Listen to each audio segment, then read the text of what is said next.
働いて働いて働いて働いて働いて参ります。Sziasztok! Hogyha egy kicsit is követitek a világ politikát, a világ történelmet, a híreket, és esetleg még mondjuk érdekel Japán is, akkor biztos vagyok benne, hogy nem került el a figyelmeteket az, hogy Japánnak az új miniszterelnöke egy hölgy. Ezúttal Japánnak női miniszterelnöke lett, ami tulajdonképpen már történelmi esemény, ugyanis Japán történetének ez az első esete, hogy egy nő vette át a vezetést Japán fölött, úgyhogy úgy gondolom, hogy erről egyrészt érdemes beszélni, és érdemes is beszélni arról is, hogy ki tulajdonképpen Takaichi Sanae, akit még csak előre szólok, mielőtt bárki esetleg fennakadna ezen, hogy az egyszerűség kedvéért innentől kezdve én csak Takaichinek fogom nevezni.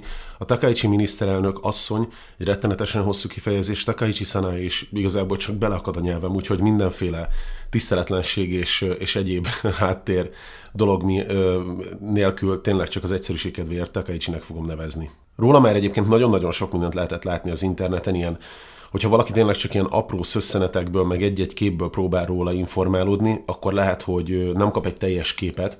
Úgyhogy én, aki tényleg már itt élek több mint 10 éve, és lassan már a 15. évemet kezdem meg, egy kicsit ilyen belsőbb rálátással próbálok majd róla beszélni, és amiket elmondok információkat, meg ilyen nem tudom, vele kapcsolatos történeteket, azt tényleg megpróbálom kontextusba helyezni, és megpróbálom úgy elmondani, hogy annak legyen is értelme, hogy mit jelent ez a valóságban. Elsősorban egy kicsit a személyes hátteréről szeretnék beszélni.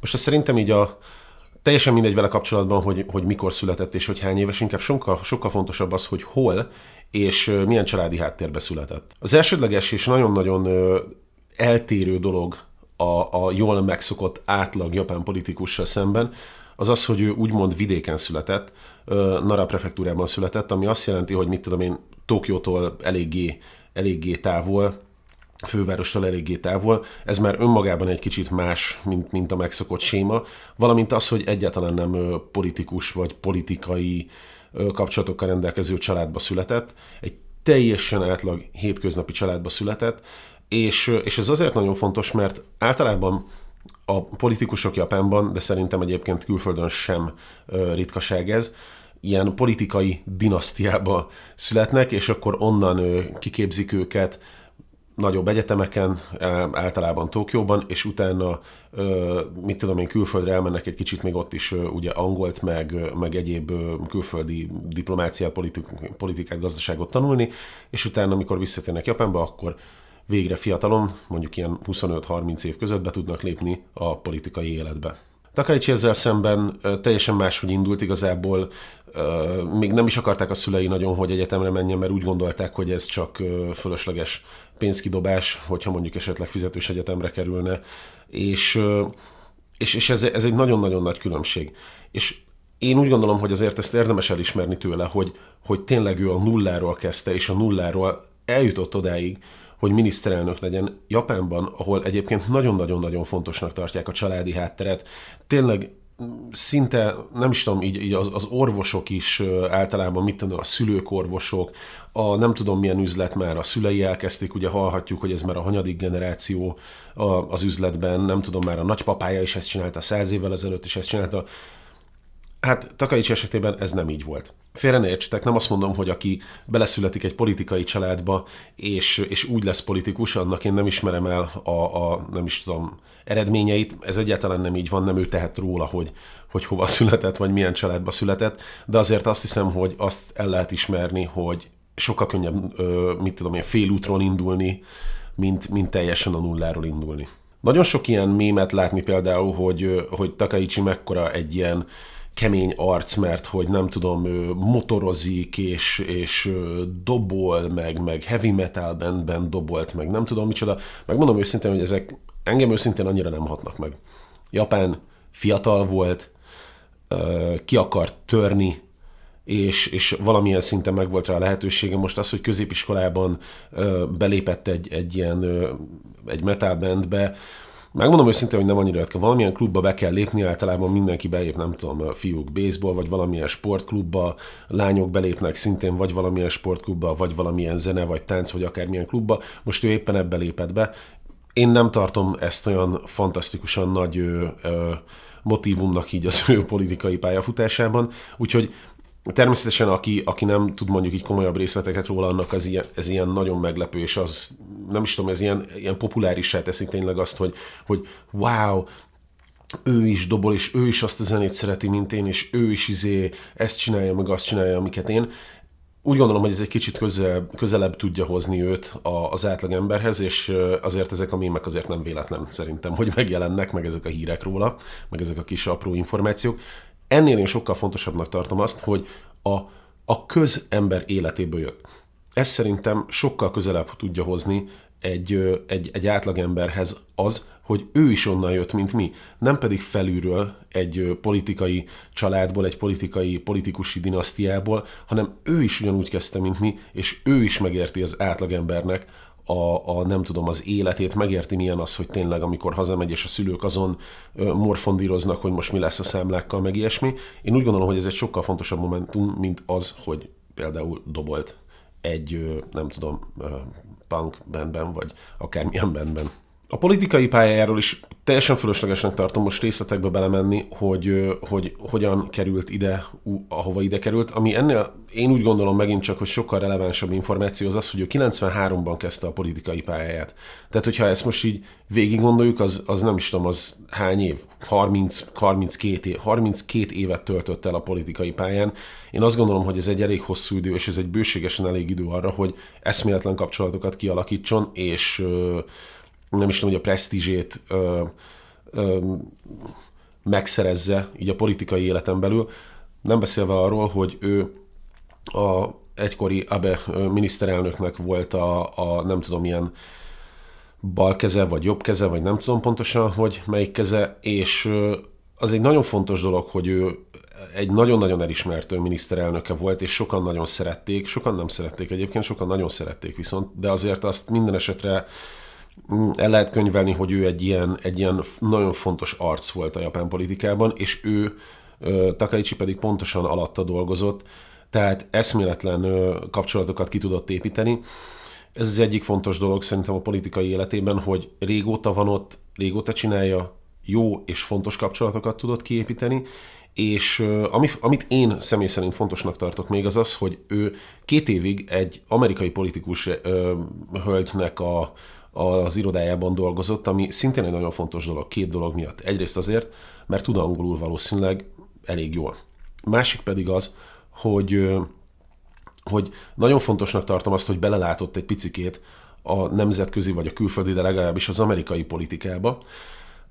Ez nem azért fontos, mert be tud majd csempészni esetleg olyan elemeket, amiket Amerikában használnak, hanem ez azért fontos, mert amikor amerikai politikusokkal találkozik, mint például nem is olyan rég Donald Trump elnökkel találkozott, akkor egy kicsit azért szerintem tisztában van így a kis nüanszokkal, meg a kulturális, meg a nem is tudom, ilyen amerikai virtussal, meg a viselkedéssel. Úgyhogy szerintem ez egy nagyon fontos dolog az ő politikai életében, hogy tényleg 2 évet eltöltött ott, tök mindegy, hogy milyen pozícióban. Továbbá az is egy nagyon fontos dolog, hogy már annyiféle minisztériumot végigjárt, annyiféle minisztériumban dolgozott, hogy szerintem nagyon kevés az a dolog a politikai életben, amire ő nem lát rá.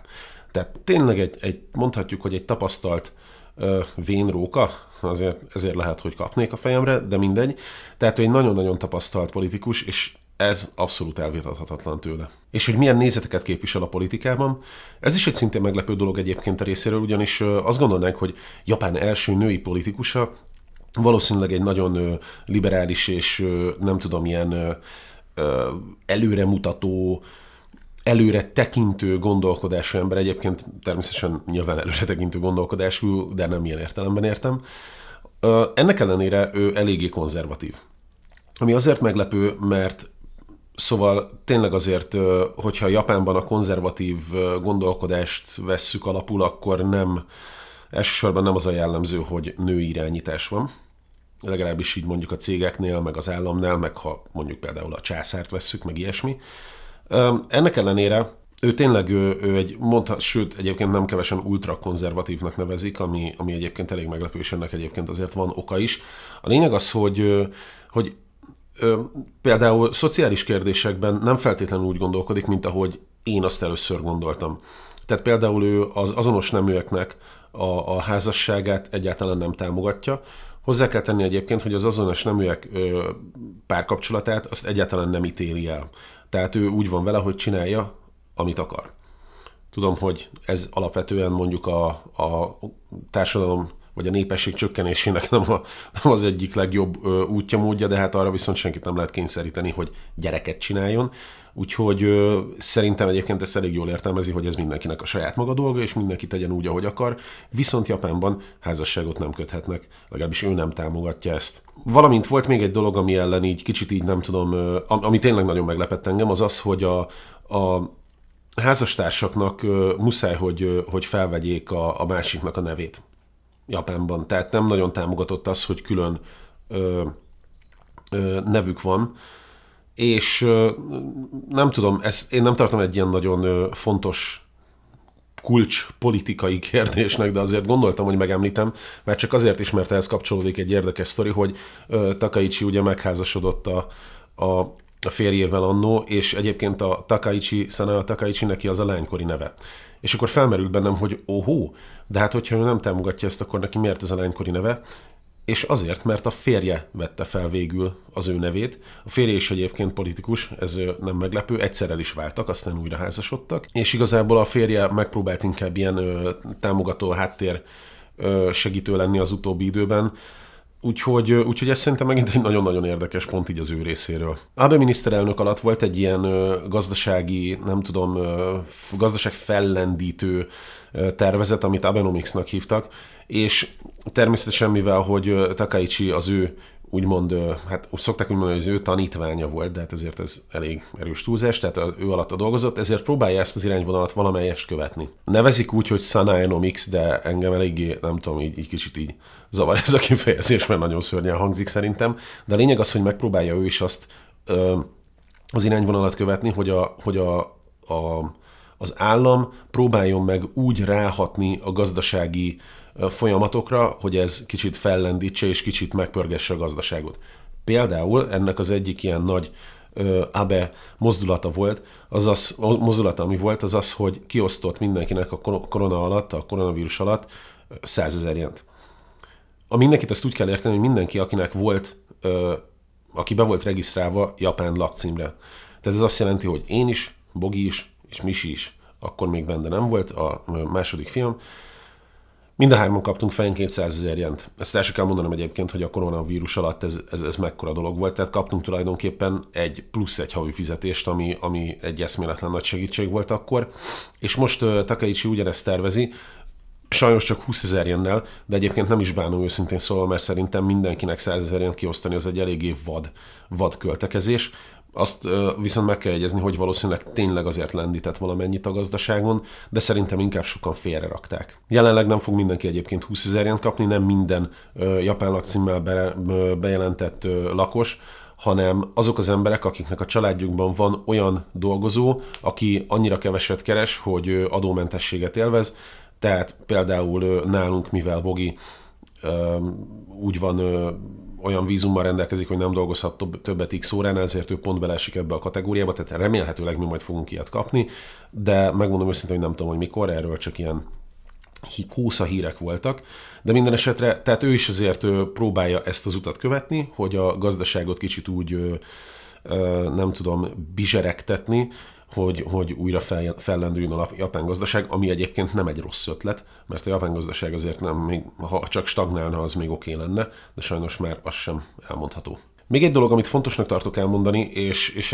ez engem egy kicsit aggaszt egyébként, az az, hogy valahol megértem, hogy miért, de az, hogy próbálja ő a japán alkotmányt úgy módosítani, vagy úgy megváltoztatni, hogy Japánnak újra lehessen majd hadserege, vagy legalábbis nagyon megerősíteni a japán védelmi erőket, a GI-tájt, ami, szóval, hogy is mondjam, nem az a baj, hogy Japánnak hadserege lesz, hát nem az egyetlen ország, aminek hadserege van, azt azért elmondhatjuk, sőt, nagyon a kevés országoknak az egyike, aminek nincs hadserege. Az a baj ezzel nekem, hogy Japánban tényleg nagyon-nagyon kevés a fiatal. És hogyha esetleg valami baj történik, akkor ez a kevés fiatal is még eltűnik. Persze, hogyha valami baj történik, esetleg megtámadják Japánt, akkor is valakinek meg kell védeni, és akkor sem a 80-90 éves lakosok fogják megvédeni, akkor is a fiatalok fogják megvédeni. Csak az a baj, hogy nekem van egy ilyen érzésem, hogy jelenleg most még nem annyira kecsegtető az, hogy valaki a GI Tie-ba belépjen, viszont hogyha mondjuk lenne egy hadsereg, és ennek mondjuk lenne még egy ilyen kis propagandája, és esetleg jó fizetést kapnak, akkor az a baj, hogy még a maradék fiatalokat elszívják, és egész egyszerűen sokkal kevesebb munkaerő marad, akik a mindennapi életet el tudják, vagy a mindennapi életet előre tudják forgatni. Úgyhogy nekem ez az egyetlen egy kis aggodalom. Nyilván az persze a másik, hogy mondjuk nem akarjuk, hogy a gyerekek külföldre menjenek harcolgatni. Úgyhogy én azt mondjuk egy sokkal jobb dolognak látnám, hogy tényleg a védelmi erőket megerősíteni, és esetleg mondjuk automatizálásra, vagy nem tudom, ilyen gépi megoldásokra gondolni, ahelyett, hogy mondjuk emberek menjenek harcolgatni. De az, hogy mondjuk esetleg külföldre legyenek kiosztva, az nagyon nem szimpi nekem. Egyébként a japán-amerikai kapcsolatok megerősítésének ez az egyik fő momentuma, hogy Japán is most már azért eléggé kezd aggódni itt a környező országoknak a fegyverkezése miatt, főleg egyébként Kína. Úgyhogy valamilyen szinten ezt megértem, de nem mondhatnám, hogy ez a legmegnyugtatóbb dolog a világon. Külpolitikailag úgy gondolom, hogy az egyik legfontosabb momentum az a japán-amerikai barátság, na jó, valamiféle baráti kapcsolatnak az újra fellendítése, vagy újra felizzítása. Ennek ugye a legfontosabb pontja az volt, hogy nemrég találkozott Donald Trump elnök úrral. Hadd mondjak el valamit. Ezen tényleg ne sértődjön meg senki, aki már volt Japánban, és találkozott ilyen személyiséggel, vagy ilyen egyéniséggel, azt szerintem lehet, hogy meg tud erősíteni.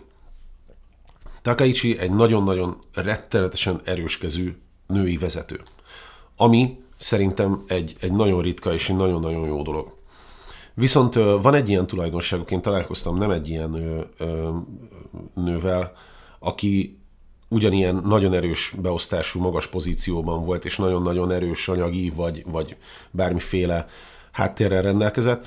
Nekik van egy ilyen tulajdonságuk, hogy egy ilyen nagyon-nagyon édes, kedves, mézes madzaggal rendelkeznek, és nagyon-nagyon ügyesek az apró kis picike manipulálásban, a kicsi ilyen olyan dolgokban, amikkel be tudják édesgetni az embert. És ez nem egy rossz dolog, ez egy fantasztikus technika, amit bárcsak az ember el tudna sajátítani. És én azt láttam nagyon ezen az egész találkozón, hogy pontosan ez történik. Tehát Takaichi, ahogy Trumpal viselkedett, meg a gesztusok, meg a nem tudom is, minden ezt mutatta, a kis ajándékok, amiket adott Trumpnak, tehát nem tudom, például a arany levelekkel díszített golfütő és a japán híres golfozó által aláírt golflabda, ja meg persze a kijelentés, hogy ő támogatja Donald Trumpot azért abban, hogy béke Nobel-díjat kapjon. Tehát azért ezek mind pontosan olyanok, amikkel így próbálja egy kicsit magához édesgetni, és az a helyzet, hogy működik is. És az a helyzet, hogyha ez Japán érdekeit szolgálja, akkor köszönjük szépen. És ezt jól csinálta, és ügyes volt. Szóval ő nagyon jól tudja, hogy mit csinál, nagyon jól tudja, hogy milyen gombokat kell megnyomni, és ez egy jó dolog.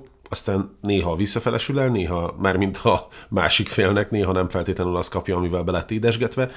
De a lényeg, hogy szerintem ő egy ilyen személyiség, és én úgy gondolom, hogy ez a nemzetközi politikában, főleg mondjuk a nyugati országokkal szemben, ez egy nagyon-nagyon-nagyon jó tulajdonsága.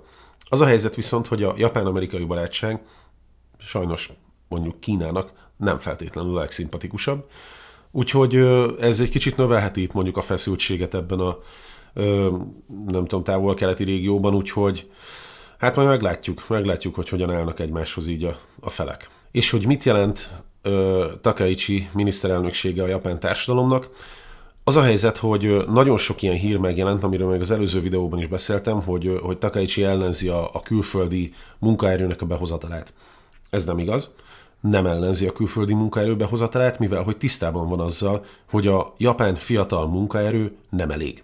Egész egyszerűen nem elég bizonyos szektorokban, úgyhogy teljes mértékben ugyanúgy fog folyni a külföldi munkaerő nem behozatala, hanem mondjuk a külföldi munkaerőnek a belépés az biztosítva lesz, viszont nagyon erősen korlátozni szeretnék, bizonyos dolgokat korlátozni szeretnének, aminek én különösképpen örülök.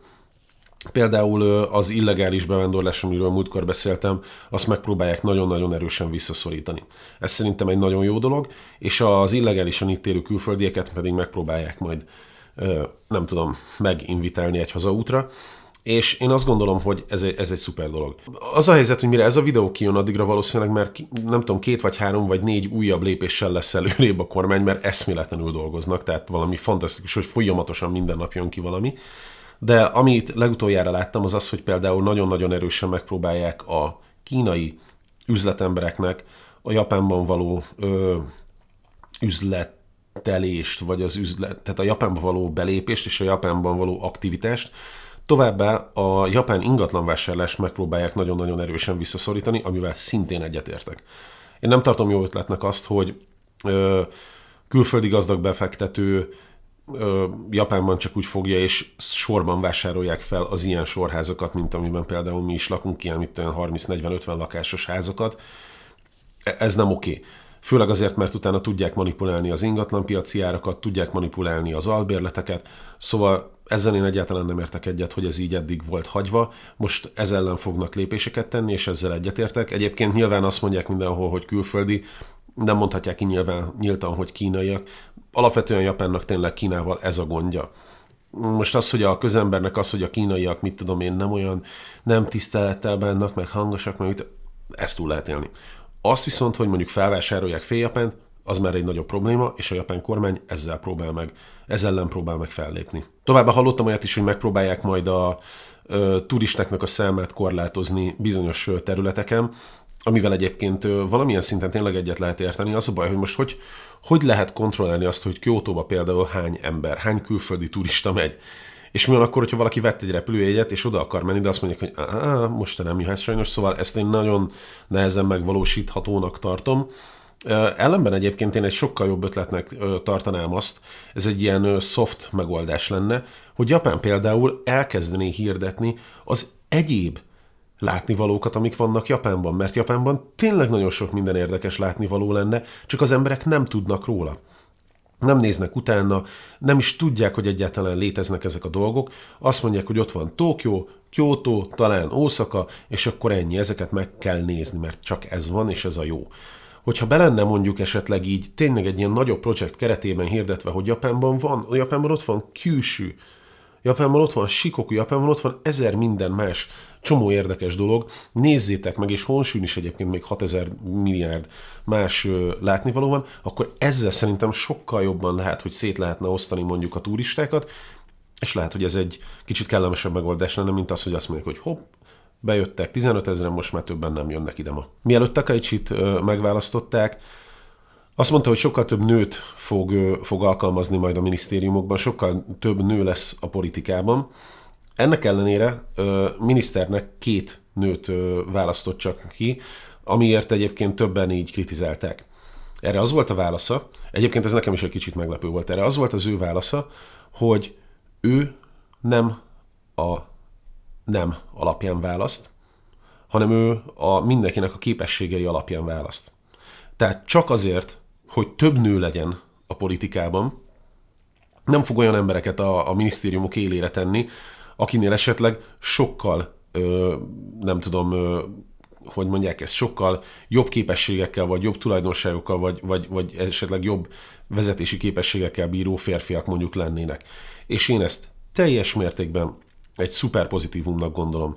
Csak azért, hogy a saját, nem is tudom, ilyen agendámat, vagy saját igazamat alátámasszam, csak azért egy rosszabb választás, egy rosszabb döntést teszek, csak azért, hogy nekem legyen igazam. Nem. Bevállalta azt, hogy annak ellenére, amit mondott, inkább a jobbik utat választotta, és én ezt egyébként eléggé tiszteletre méltónak tartom. Természetesen vannak olyan dolgok, amikkel egyébként én nem értek egyet, vagy nem is azt, hogy nem értek egyet, hanem amit így kritizálni tudok. Ezek közül az egyik, ami szerintem az egy ilyen legfontosabb dolog, az, hogy Takaichiről többször volt olyan, még mielőtt miniszterelnök lett, olyan hír, hogy megpróbálja az ellenzéki médiát egy kicsit nem tudom, befolyásolni, vagy nyomást gyakorolni rá, vagy elhallgattatni. És erről volt egyébként egy viszonylag nagyobb ilyen szkandalja is, hogy konkrétan dokumentumokkal mutatták, hogy látható, bizonyítható, hogy te ezt meg ezt csináltad, és azt mondta, hogy figyeljetek, ha bebizonyítjátok, hogy ez tényleg igaz, akkor én személyesen magam fogok lemondani. Aztán utána valamilyen szinten bebizonyították, aztán azt mondta, hogy hát ő pedig ezt nem fogadja el bizonyítéknak, úgyhogy nem mond le. Csá. És megmondom őszintén, hogy ez azért egy kicsit aggasztó lehet természetesen, hogyha tényleg ilyen nagyon egyeduralomra törne valaki, és mondjuk a médiát próbálna befolyásolni, szerintem azt hiszem már mindannyian láttunk ilyet. De azért, hogyha az ember ebbe is így részletesen belolvas, mondjuk esetleg olyanokról is beszélt, hogyha egy rádió, vagy egyéb médiaállomás, vagy mondjuk nem tudom, tévé ugyanazt a nem igaz állítást ismételgeti, és ezt folyamatosan próbálják mantrázni az ember fülébe, akkor azt megpróbálják majd elhallgattatni. Végül is ebben mondjuk azért van némi ráció, nem? Akik foglalkoznak Japánnal, vagy szeretik Japánt, azok biztosan tudják, hogy van Japánnak egy ilyen megkérdőjelezhető szentélye, a Yasukuni szentély, ahol feltüntetik a nevét második világháborús harcosoknak, meg hősöknek, és megjelennek második háborús bűnösöknek a nevei is. Na most ezt általában politikusok azért nem szokták látogatni, ezt a Yasukuni jinját, mert ezzel kifejezhetik azt, hogy mondjuk ők esetleg nem gondolják, hogy ők háborús bűnöket követtek el, vagy nem gondolják, hogy Japán rosszat tett a második világháború során. A második világháborús bűnök, meg egyéb országoknak a sérelmei miatt egyébként sok elnök bocsánatot kért, és konkrétan dokumentumokat hoztak ki, és felolvasták, és elmondták a bocsánatkérést az egyéb országokkal szemben, mint Kínával szemben, meg ilyesmi. És még Abe alatt volt ennek egy ilyen eléggé megkérdőjelezhető kis módosítása, mert úgy kért bocsánatot, hogy hát igazából azt mondta, hogy jó van, ezek megtörténtek, de most már egy kicsit lépjünk túl ezen, és nézzünk egy kicsit inkább ki a jövőbe. Egyébként ennek az egyik fő elindítója pont Takaichi volt, ennek az egész módosításnak, a bocsánatkérésnek, és tehát az, hogy valaki elmegy egy ilyen szentélybe, egy politikus, én azt mondom, hogy ha ő tényleg ezt így érzi, akkor menjen, megvan a szabadságában, csak az a baj, hogy ez a más országok felé hogyan fog lecsapódni, az még egy másik tészta. Tehát Kína például, meg nem tudom, Dél-Koreának ez azért nem feltétlenül volt így a legjobb, nem esett jól, hogy Japánban a politikusok mondjuk így vélekednek a második világháborúról, és így ezzel ők ezt mutatják, hogyha ebbe a szentélybe mennek, úgyhogy nem vagyok benne biztos, hogy ez a legprofibb ötlet. Végül összegzésnek annyit tudnék elmondani Takaichi Saneiról, hogy szerintem akárcsak Japánban szinte minden nagyon-nagyon egy ilyen kettős személyiség, tehát az, hogy tényleg, hogy első női miniszter, elnök, de hogy mégis például a Japánban a női császárságot nem támogatja, azt mondja, hogy igenis férfi legyen a császár, akkor annak ellenére, hogy nem tudom, egy ilyen lázadó, fiatal, meg stb., annak ellenére nagyon-nagyon konzervatív értékeket vall. Szóval én úgy gondolom, hogy nagyon jól hozza ezt a japán vonalat, tényleg képviseli Japánnak ezt a előrehaladó, de mégis tradicionális nem tudom, ilyen egyvelegét, vagy keverékét. Én úgy gondolom, hogy egy nagyon-nagyon ilyen erős és éles karaktert fog hozni a japán politikába, ugyanúgy, mint ahogy mondjuk Abe hozott. Hogyha belegondoltok Abe lemondása óta, hogyha végig gondolom, én is tényleg a miniszterelnököknek, megmondom őszintén, hogy nem nagyon maradt a fejemben az arcuk, még a nevük még csak-csak, de úgy különösképpen, hogy mit csináltak, mit értek el, milyen változásokat hoztak, így, tehát így annyira nem volt nagyon így nem is tudom, impaktja annak, amit ők így végighoztak, legalább lehet, hogy csak nekem, mert nem vagyok egy ilyen nagy politikai bubus, de úgy gondolom, hogy tényleg Takaichi azért egy eléggé karakteres arc, és amit csinál, már most konkrétan úgy van az embereknek a fejében, hogy így wow, még ha jó, vagy ha jó, ha rossz, ha egyet értenek, ha nem értenek egyet. Én, mint itt élő tényleg, azt látom, hogy sokan tartanak tőle, azért főleg pont, mert egy ilyen nagyon-nagyon erős karakter, egy nagyon karakteres arc, és ez nem feltétlenül mindenkinek jön be Japánban. másrészt meg a politikai nézetei miatt is vannak, akik nem értenek vele egyet, vagy itt tartanak tőle, viszont szerintem nagyon sokan támogatják egyébként. Nagyon sok a félinformáció, meg a félreinformáció itt körülötte, főleg így a külföldiekkel kapcsolatban. Szerintem ennek is érdemes egy kicsit utána nézni, mielőtt az ember tényleg elkezd hadakozni.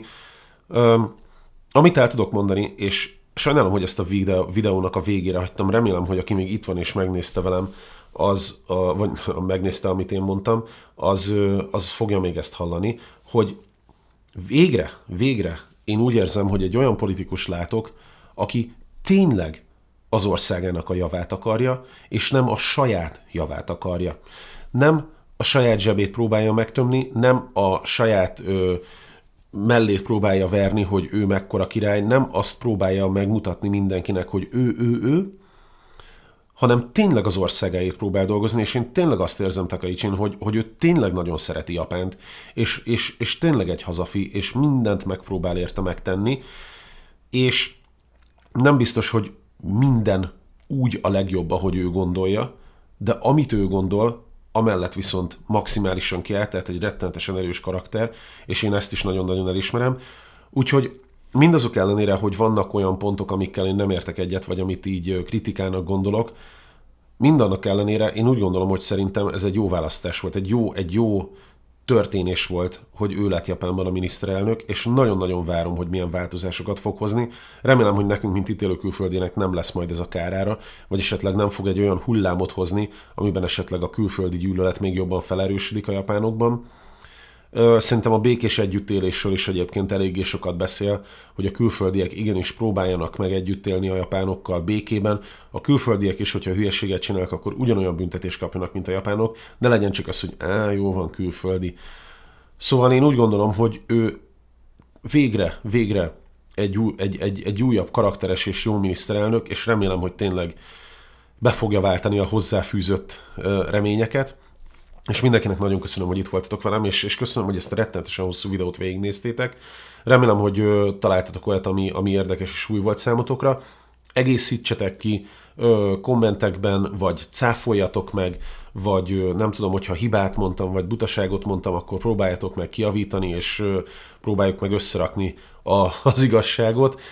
Kósza hírekből, ha nem muszáj, akkor azt ne nagyon, meg ilyen, nem tudom, pletyiket, azokat próbáljuk meg elkerülni. Hogyha lehet, akkor tényleg olyan dolgokat írjatok, amit mondjuk esetleg alá lehet támasztani.